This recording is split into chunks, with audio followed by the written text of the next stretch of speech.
Hey everyone, welcome back to Local Living. I'm Anna Christina, and did you know that March is Colon Cancer Awareness Month? And here to help us shed light on that is Dr. Jim Kruse. He's a surgical oncologist at the Medical College of Georgia, also the Georgia Cancer Center. And so I think it's important to bring the subject up and talk about it.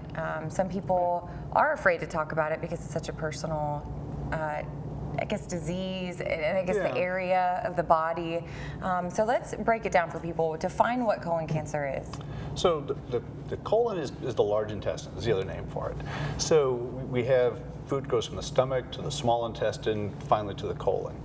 That region of the body, for whatever reason, is really prone to developing cancers, is much more so than the other parts of the intestinal tract. And for whatever reason, people tend over time to develop polyps, these little growths in the colon that will eventually over time turn into colon cancers. Mm-hmm. And so let's talk about whether or not, is it just hereditary or is this something based on lifestyle can cause this? Not hereditary in most of the cases. Okay. And that's where people make the mistakes. They think, I don't have anyone in the family that has colon why cancer. Would I don't it? have to get colon cancer, so I need to get screened. There's some thought about lifestyle things where people talk about, low fiber diets may contribute to it. Smoking definitely causes to it, heavy alcohol use.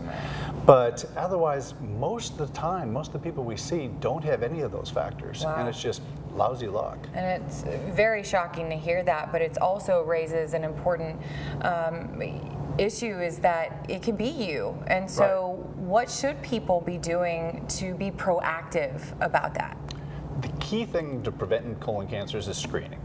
So in the screening, things are undergoing some change right now. In the past, it's always been start screening when you're 50 years old. The American Cancer Society, based on new evidence and stuff that's come out just last year, changed their screening recommendations, so they've moved theirs up to 45. Wow. So basically, at the time someone turns 50, they should start screening. There's some different ways to do that. Well, I think it's never too early to start being proactive about your health. I think it's so important, especially with something like this. Like you said, it doesn't have to be in the genes, and it's not necessarily lifestyle either. So just to be proactive about your health. And I also want to mention that the Digestive Health Center is going to be having an event March 26th, 27th, and 28th.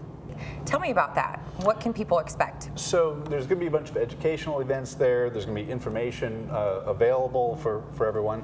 They're actually going to have a huge inflatable colon that people can actually walk through. It's kind of a visual thing that they can see. And they can actually see what these polyps look like. So polyps like little growths in there, and people don't really have a concept when they have a colonoscopy, which is one of the screening what's actually modalities. Happening, Exactly. What the heck are they looking for? What are they doing?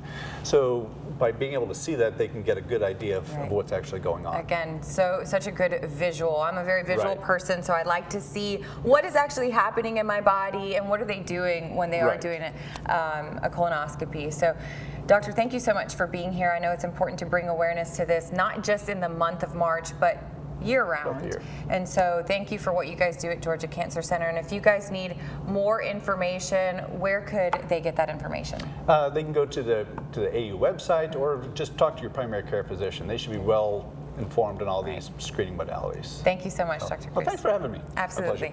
All right, you guys don't go anywhere. When we come back, we have more on Local Living.